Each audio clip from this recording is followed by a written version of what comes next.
कोकणातील प्रत्येक अपडेट जाणून घेण्यासाठी आजच माझे कोकणच्या सोशल मीडिया प्लॅटफॉर्मला लाईक, फॉलो आणि सबस्क्राईब करा. नमस्कार, मी प्रणाली भोसले. माझे कोकणच्या प्राईम टाइम बुलेटिनमध्ये आपल्या सर्वांचं मनपूर्वक स्वागत करते. बुलेटिनला सुरुवात करण्याआधी पाहूयात हेडलाईन्स. देवकुंड दुर्घटनेतील दोघांचे मृतदेह सापडले, बचाव पथकाची कठीण शोध मोहीम यशस्वी. दहिवली येथे भूस्खलनानंतर शेलार कुटुंबाला शासनाकडून तातडीची आर्थिक मदत. दरडप्रवण वाड्यांच्या पुनर्वसनासाठी प्रयत्न. भूस्खलनाच्या वाढत्या घटनांवर चिंता. तळोजात गुटखा तस्करीचा पर्दाफाश, गुन्हे शाखेची मोठी धडक कारवाई. 1,04,00,000चा मुद्देमाल जप्त. आणि एक शिक्षकी शाळांपुढे नवं आव्हान, BLO कामामुळे अध्यापनावर परिणाम. विद्यार्थ्यांच्या शिक्षणाची व्यक्त होतीये चिंता. पाहूया सविस्तर वृत्त. देवकुंड धबधब्यावर बुडालेल्या 2 पर्यटकांचे मृतदेह अखेर शोध पथकाला सापडलेत. SVRSS बचाव पथक, शेलार मामा रेस्क्यू टीम, माणगाव पोलीस, स्थानिक स्वयंसेवक आणि ग्रामस्थांच्या संयुक्त प्रयत्नातून सुमारे 20 फूट खोल पाण्यातून दोन्ही मृतदेह बाहेर काढण्यात आले. चाकण येथील खासगी कंपनीतील कर्मचाऱ्यांचा गट पावसाळी सहलीसाठी देवकुंड येथे आला असताना विष्णू ढोक आणि गोपाल रामलाल राठोड हे दोघे कुंडात बुडाले होते. बचाव पथकाने पाण्याखालील शोध कॅमेऱ्याच्या सहाय्याने मृतदेहांचा शोध घेतला. दरम्यान प्रवेशबंदी असतानाही स्थानिक गाईडच्या मदतीने पर्यटक चोरवाटेने धबधब्यापर्यंत पोहोचल्याची बाब समोर आली आहे. या पार्श्वभूमीवर मनाई आदेशाच्या अंमलबजावणीसह सुरक्षा व्यवस्था, अनधिकृत गाईडवर कारवाई आणि प्रवेश नियंत्रणाबाबत प्रशासनाच्या कार्यपद्धतीवर प्रश्नचिन्ह उपस्थित होत असून या प्रकरणी ठोस उपाययोजनांची मागणी जोर धरती आहे. काल दिनांक 12 जुलै रोजी दुपारी 2 ते 3च्या दरम्यानमध्ये देवकुंड ह्या ठिकाणी काही पर्यटक आले होते. त्यातील 2 पर्यटक हे पाण्याच्या ओघामध्ये त्या ठिकाणी बुडून त्यांचा मृत्यू झाला. ही माहिती मिळताच तिथले स्थानिक नागरिक असतील, शेलार मामा टीम असेल, त्या ठिकाणी जाऊन शोधकार्य करत होते. परंतु रात्रीचा अंधार झाल्याने शोधकार्य पूर्णपणे बंद करण्यात आले. आज 13 जुलै रोजी पुन्हा एकदा ऑपरेशन स्टार्ट केलं. आज साधारणपणे आपण सकाळी 10 वाजता ऑपरेशन स्टार्ट केलं. 10 वाजता त्या ठिकाणी जाऊन साधारण 2 तासाचा ट्रेक आहे, तो ट्रेक पार करून त्या ठिकाणी आधुनिक उपकरणाचा वापर करून, जे अंडर वॉटर कॅमेरेज असतात त्यांचा वापर करून त्या ठिकाणी अवघ्या आपण 10 मिनिटांमध्ये त्या दोन्ही डेड बॉडी होत्या त्या आपण त्या ठिकाणी शोधण्यात आपल्याला यश आलं. तसेच आपण त्या दोन्ही डेड बॉड्या बाहेर पाण्याच्या बाहेर काढून तसंच त्या खडतल जो टेरेन आहे तिथला त्या टेरेनमधनं आपण त्या दोन्ही डेड बॉडी बाहेर काढून आता पोलिसांच्या स्वाधीन केलेले आहेत.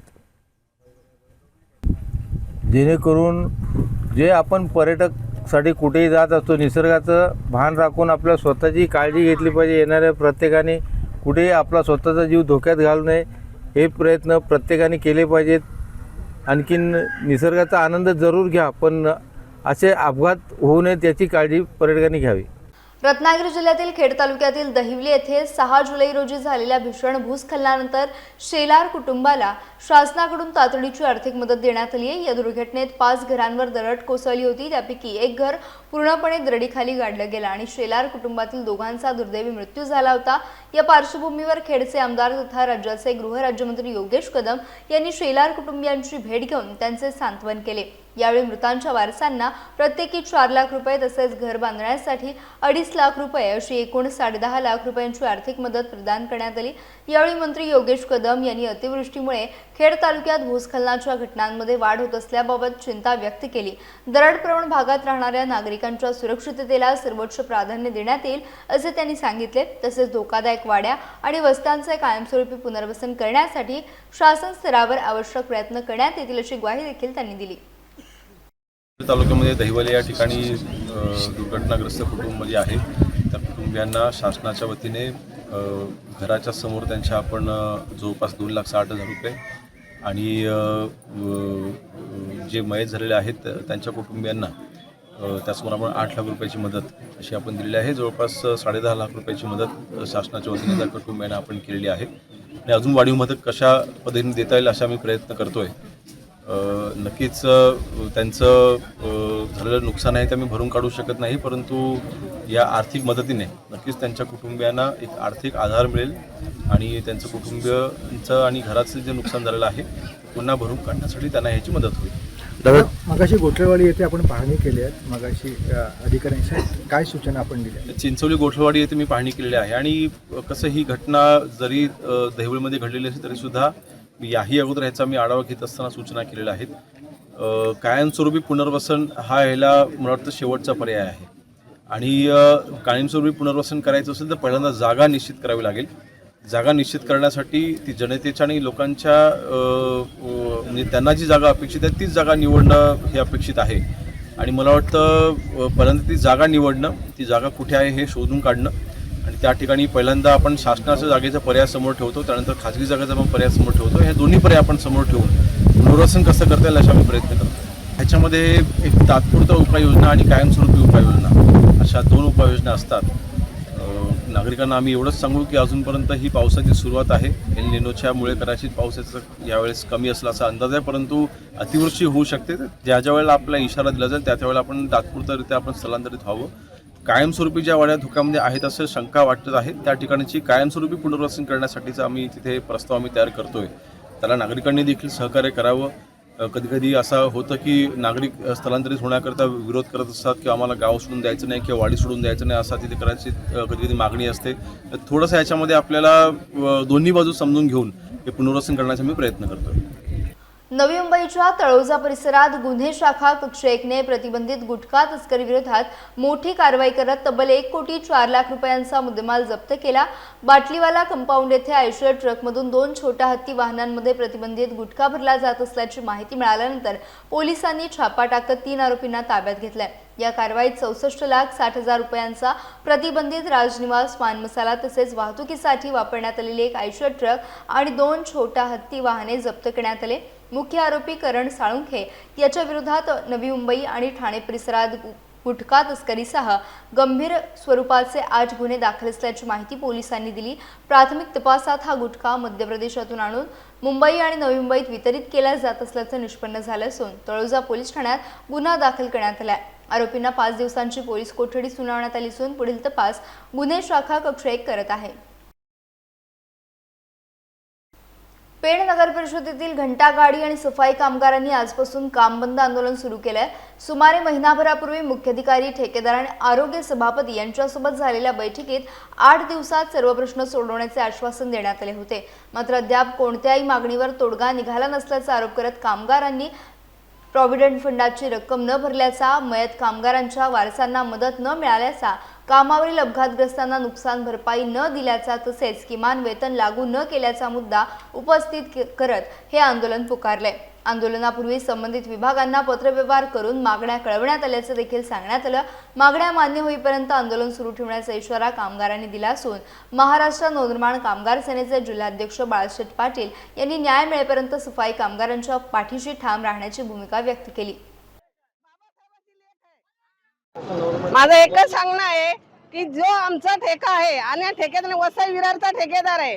आज ते आम्हाला कामगार साहेब लोक काय सांगतात का ते ठेकेदार बदली होणार आहे तेव्हा ठेका बदलणार आहे, तेव्हा तुमचा रोज वाढणार आहे. जर ह्या ठेकेदारचा आमचा पीएफ 5 वर्षाचा हा ठेकेदार सोडून गेला तर आम्ही पीएफ कोणाकडून घेणार? आणि हा सोडून गेल्यानंतर आम्हाला ठेकेदार 3 ठेकेदार झाले. या ठेकेदारांनी कोणीच आमचा का पीएफ दिलेला नाही. हा 4था ठेकेदार आहे. जर आम्हाला बाहेरची लोक आणून जर काम केलं ना, आम्हाला जर पेन मधल्या लोकांना जर केलं तर पुढच्या इलेक्शनला कोणती लोक येतील? बाहेरचे येतील का पेन मधले येतील? हे तर आम्हाला तुम्ही पूर्ण करून द्यावा. जय महाराष्ट्र. 19 तारखेला आपले पेण नगर परिषदेचे मुख्याधिकारी जीवन पाटील साहेब आणि ठेकेदार आणि आरोग्य सभापती यांच्यासोबत मीटिंग झाली होती.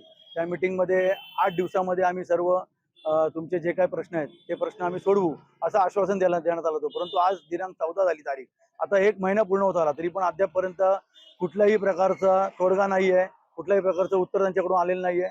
ना त्यांनी पीएफचे पैसे भरलेले आहेत, ना त्यांनी मयत कामगारांचे पैसे दिलेले आहेत, ना त्यांनी जे काही ॲक्सिडेंट झाले कोणाचा कामगारांचा कामावर असताना त्यांना पैसे दिलेले आहेत, ना किमान वेतन झालेलं नाही. अजूनपर्यंत कुठल्याही या ज्या काही मागण्या आहेत त्या कुठल्याही मागणी पूर्ण झालेली नाही आहे. त्यामुळे शेवटी कामगारांनी म्हणजे त्यांचं आता भान सुटलेलं आहे आणि नाईलाजास्तव सध्या आता आम्ही काम बंद केलेलं आहे.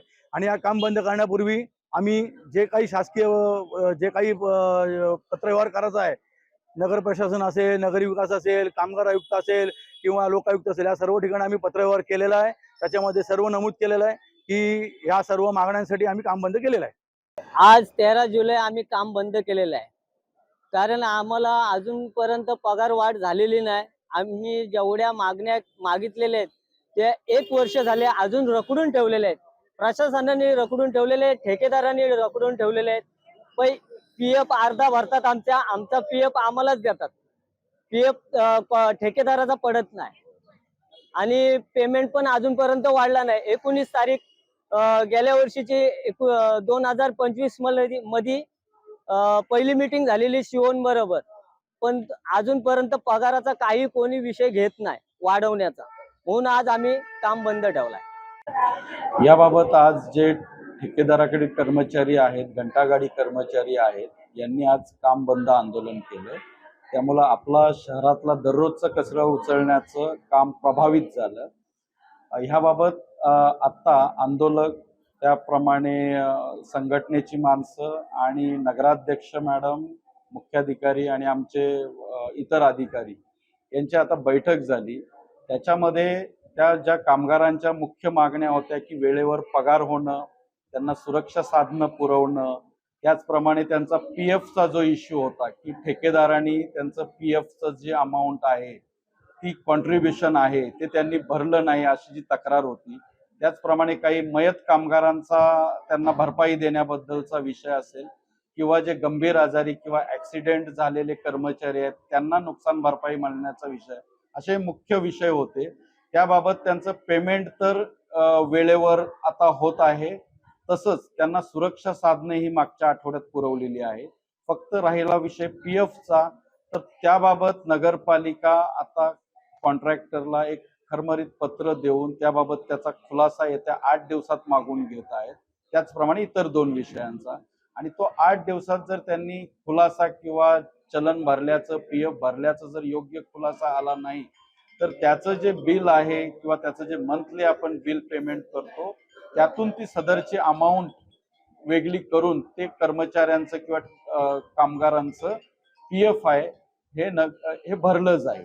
त्याचप्रमाणे त्यांनी राहिलेल्या आश्वासनांची पूर्तता न केल्यास त्याला पुढील आठवड्यात परत मीटिंगसाठी बोलावून याबाबत त्याच्यावर पुढील कारवाई केली जाईल. याबाबत कर्मचाऱ्यांना किंवा कामगारांना आश्वस्त केले आणि त्यांनी त्याप्रमाणे आजचा जो संप आहे किंवा हे आहे ते त्यांनी मागे घेण्याचं कबूल केलं आणि त्याप्रमाणे मागे घेऊन काम सुरू झालेलं आहे. राज्यातील प्राथमिक शिक्षण व्यवस्थेसमोर एक शिक्षकी शाळांचा प्रश्न पुन्हा ऐरणीवर आलाय. राज्यातील सुमारे 9,000 एक शिक्षकी शाळा शिक्षकांच्या कमतरतेवर चालत असताना मतदार यादी विशेष पुनर्निरीक्षण अर्थात BLOच्या कामासाठी 45,000हून अधिक शिक्षकांची नियुक्ती करण्यात आली आहे. त्यामुळे ग्रामीण भागातील विद्यार्थ्यांच्या दैनंदिन अध्यापनावर परिणाम होत असल्याची चिंता व्यक्त केली जात आहे. एकाच शिक्षकावर 1ली ते 4थी पर्यंतच्या सर्व वर्गांची जबाबदारी असताना BLOच्या कामासाठी त्यांना वारंवार शाळेबाहेर जावे लागते. या पार्श्वभूमीवर शिक्षण विभागाने पर्यायी शिक्षकांची व्यवस्था करण्याचे आदेश दिलेत.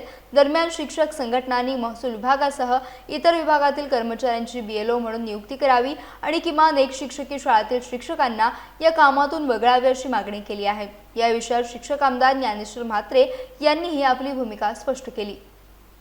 महाराष्ट्रात राज्यभर सध्या SIRचं काम सुरू आहे आणि या संदर्भामध्ये राज्यातील सर्व शिक्षक शिक्षकेतर कर्मचाऱ्यांना मोठ्या प्रमाणामध्ये BLOच्या ड्युट्या आलेल्या आहेत.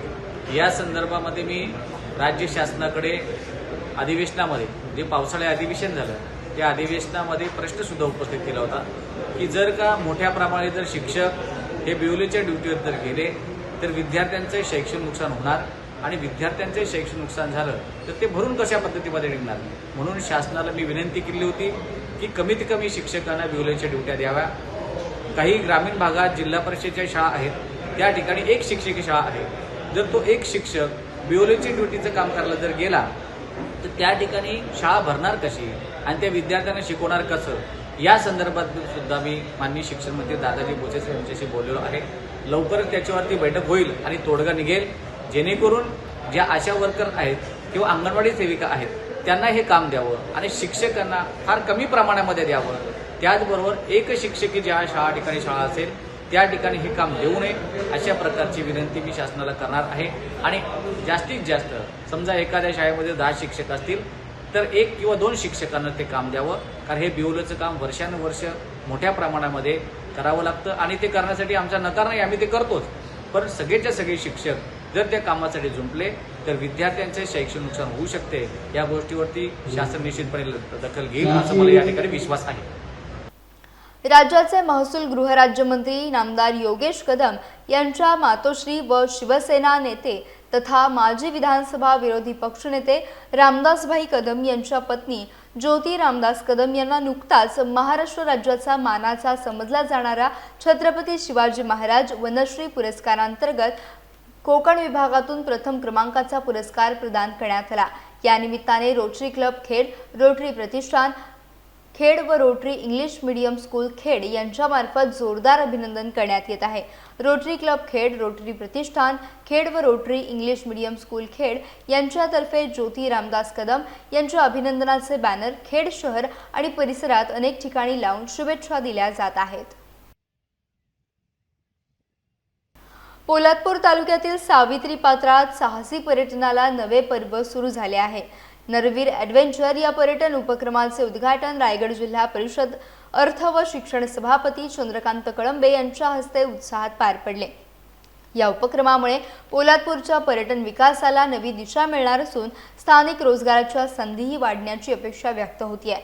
पर्यटकांसाठी river rafting, 360 thrill ride, jet ski, spinner 360 thrill ride, bumper ride आणि बनाना राईड यांसारखे विविध आधुनिक वॉटर स्पोर्ट्स उपलब्ध करण्यात आले आहेत.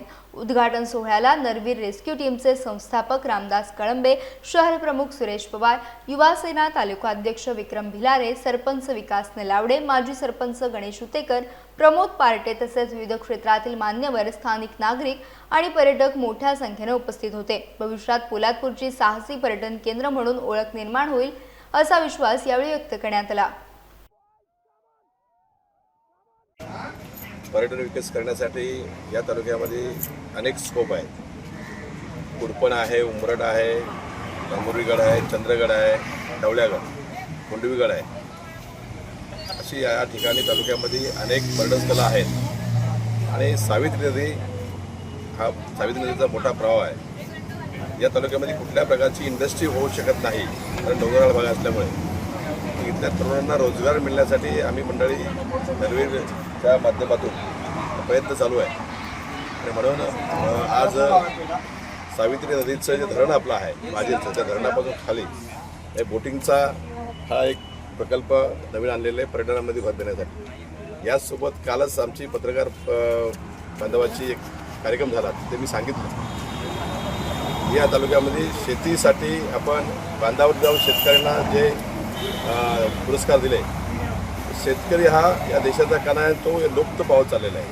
म्हणून आम्ही एक नवीन ती संकल्पना आणलेली आहे की ॲग्रो टुरिझम हे कृषी पर्यटन हे याला जोडून द्यायचं आहे. मग या ठिकाणी यातून एक रोजगार निर्माण होईल. बरेचसे पर्यटक, कारण हा मुंबई गोवा हायवे झालेला आहे, महाबळेश्वर हायवेचं काम चालू आहे, पर्यटक या ठिकाणी थांबतील आणि इथल्या तरुणांना रोजगार निर्माण होईल यासाठी ही संकल्पना आणलेली आहे. हळूहळू मग उंबरठ आमचा असेल, कुडपण असेल, या सगळ्यांचं डेव्हलपमेंट करून इथे मोठ्या प्रमाणामध्ये रोजगार निर्माण होईल अशी संकल्पना राबवून आज या ठिकाणी रिव्हर राफ्टिंगचा शुभारंभ केलेला आहे. यातून इथून महाबळेश्वरला जाणारे पर्यटक, गोव्याला जाणारे पर्यटक हे या ठिकाणी थांबतील आणि इथल्या निसर्गाचा आनंद घेतील. पोलादपूरच्या पर्यटनासाठी गेल्या मी जवळजवळ 10 वर्षे वेगवेगळ्या पद्धतीचा प्रयत्न करत आहे आणि त्या माध्यमातून आपण 2018ला इथे बऱ्याच पर्यटकांचे ग्रुप आणले आणि चांगल्या पद्धतीने पर्यटन केलं आणि ती संकल्पना बऱ्याच दिवस डोक्यामध्ये होती. आता आपण रिव्हर राफ्टिंगच्या माध्यमातून सुरुवात केलेली छोटी सुरुवात आहे. भविष्यात इथे एक चांगला बोटिंग क्लब करण्यात येईल. व पोलादपूरला कुडपण असेल, उंबरठ असेल, आज मोरजोत धबधबा त्याचंही चांगल्या पद्धतीने आपण काम केलेलं आहे. भविष्यात अजूनही त्याच्यामध्ये डेव्हलपमेंट करून कसा पर्यटनाचा आकर्षणाचा बिंदू होईल. आणि फक्त एका माणसाने इथे पर्यटनावर काम करून चालणार नाही, तर पोलादपूर तालुक्यातल्या अनेक उद्योजक मुंबईमध्ये आहेत. त्यांनी वेगवेगळ्या माध्यमातून मग एखादं चांगलं रिसॉर्ट असेल ॲग्रो टुरिझम असेल किंवा वेगवेगळ्या पद्धतीने जर यामध्ये गुंतवणूक केली तर भविष्यात पोलादपूर तालुका हा जागतिक दर्जाचं चांगलं पर्यटन स्थळ होईल हे निश्चित खात्री आहे. आणि त्या माध्यमातून ही छोटीशी सुरुवात आहे, हा पाया आहे. आणि भविष्यात गेल्या पुढच्या 2-3 वर्षामध्ये पोलादपूर एक चांगलं टुरिझम म्हणून, एक चांगलं पर्यटन स्थळ म्हणून उदयाला येईल, त्यासाठी प्रयत्न चालू आहे आणि निश्चित त्याचं आपल्याला यश येईल असं मी आशा बाळगतो. पनवेलमध्ये आमदार विक्रांत बाळासाहेब पाटील यांच्या अभिष्ट चिंतन सोहळ्यात महसूल मंत्री चंद्रशेखर बावनकुळे यांनी त्यांच्या राजकीय भवितव्याबाबत महत्त्वाचं वक्तव्य केलंय. रॉयल गार्डन बँक्वेट हॉल येथे झालेल्या कार्यक्रमात बोलताना सभागृहात सर्वसामान्यांचे प्रश्न सातत्यानं मांडणारे विक्रांत पाटील यांचे राजकीय भविष्य उज्ज्वल असल्याचं त्यांनी सांगितलं. तसेच पुढील काळात त्यांच्या छातीवर हिरवा मानाचा बिल्ला दिसेल हा माझा शब्द असल्याचं बावनकुळे म्हणाले. पुढील विधानसभेच्या निवडणुकीतून विक्रांत पाटील आमदार होतील असा विश्वास देखील त्यांनी व्यक्त केला.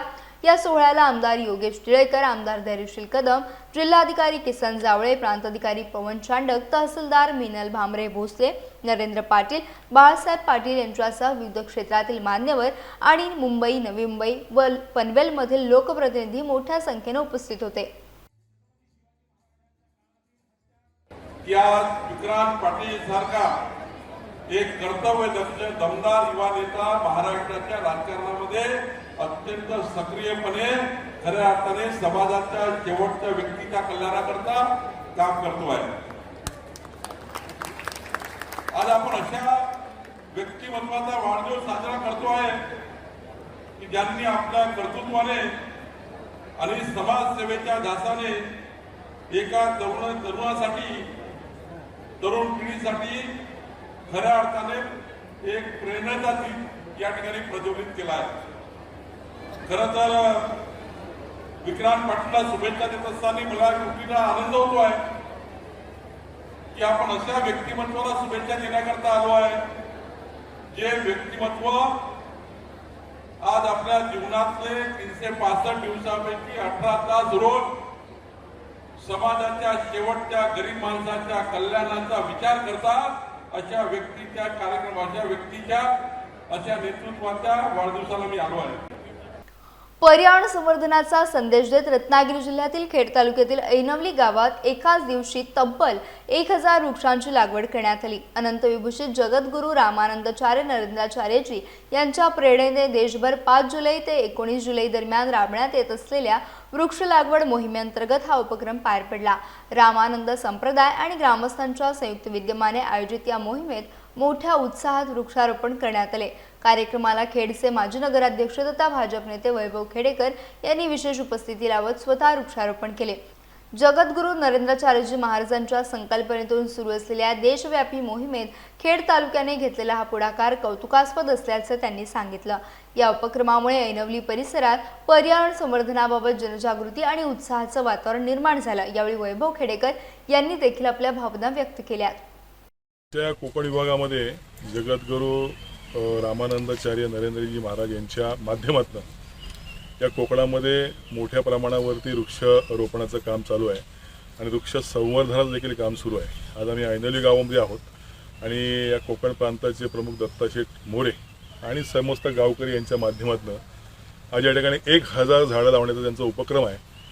ऐनवलीच्या ह्या देवराटीमध्ये हा उपक्रम सुरू झालेला आहे आणि गेले 5 दिवस सतत ती झाडं या ठिकाणी लावत आहेत.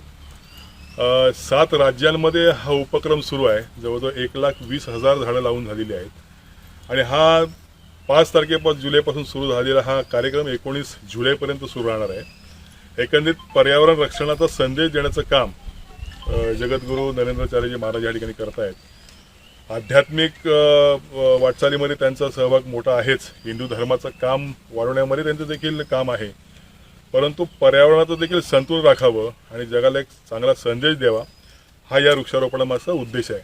आणि म्हणून हा या स्तुत्य उपक्रमाला शुभेच्छा द्याव्यात, या सर्व सहकाऱ्यांबरोबर वृक्षारोपण करावं यासाठी मी इथपर्यंत आलो. आजचा हा उपक्रम असाच या ठिकाणी पुढे होऊन दे आणि आमचे कोकण पुन्हा एकदा हिरवगार होऊन दे यासाठी मी आपल्या सर्वांना शुभेच्छा देतो. 7 समुद्रपार मराठी कलेचा ठसा पुन्हा एकदा उमटवला. न्यूझीलंडमध्ये स्थायिक असलेल्या आणि मूळच्या ठाण्यातील मानसी नामजोशी यांच्या नुपूर डान्स अकॅडमीच्या ग्रुपने पंतप्रधान नरेंद्र मोदी यांच्या स्वागतासाठी आयोजित किया ओरा मोदी या भव्य कार्यक्रमात भारतीय अभिजात कथ्थक नृत्य सादर केलं। या सादरीकरणाने उपस्थित 12,000 प्रेक्षकांची उत्स्फूर्त दाद मिळवली। आकर्षक पाऊल शैली आणि लयबद्ध सादरीकरणामुळे संपूर्ण सभागृह टाळ्यांच्या कडकडाटाने दुमदुमून गेले। या सादरीकरणाची दखल घेत पंतप्रधान नरेंद्र मोदी यांनी कथक नृत्याचा एक फोटो त्यांच्या अधिकृत एक्स हँडलवर शेअर करत कौतुक केले। त्यानंतर मानसी नामजोशी आणि त्यांच्या नुपूर डान्स अकॅडमीवर देश-विदेशातून अभिनंदनाचा वर्षाव होतोय। नमस्कार, मी मानसी कामोद नामजोशी। गेली 8 वर्ष ऑकलंड न्यूझीलंडमध्ये नुपूर डान्स अकॅडमी या संस्थेतर्फे विद्यार्थ्यांना कथ्थकचं शिक्षण देते। इथे होणाऱ्या वेगवेगळ्या कल्चरल इव्हेंट्समध्ये गणपती, नवरात्र, दिवाळी आम्ही कथ्थक प्रेझेंट करत असतो। आनंदाची बातमी म्हणजे नुकतेच भारताचे पंतप्रधान आदरणीय नरेंद्र मोदीजी ऑकलंडला न्यूझीलंडला येऊन गेले। त्यांच्यासाठी किया ओरा मोदी हा कार्यक्रम त्यांच्या स्वागतासाठी इथे अरेंज केला होता। 12,000पेक्षा जास्त लोक होते आणि वर्ल्ड मीडियाचं कव्हरेज होतं। या कार्यक्रमात नुपूर डान्स अकॅडमीला मला आणि माझ्या विद्यार्थ्यांना प्राऊडली कथ्थक प्रेझेंट करता आलं। आपल्या इंडियाचं कल्चर, हेरिटेज त्यांच्यासमोर सादर करता आलं। मला या गोष्टीचा खूप अभिमान आणि आनंद वाटतो। या गोष्टीचं सगळं श्रेय मी भगवान नटराज, माझे आई बाबा आणि माझ्या दोन्ही गुरु राजश्री ताई जावडेकर आणि गुरु सोनियाताई परसुरे यांना देते। त्यांच्या आशीर्वादामुळे आज इथपर्यंत मी पोचली आहे। यापुढेही कथ्थकचा वारसा न्यूझीलंडमध्ये असाच सुरू राहू दे अशी मी ईश्वरचरणी प्रार्थना करते। धन्यवाद। यासह बुलेटिनमध्ये वेळ झाली, इथेच थांबण्याची भेटूयात नवीन बुलेटिनसह। तोपर्यंत तुम्ही कुठेही जाऊ नका, पाहत राहा फक्त माझे कोकण।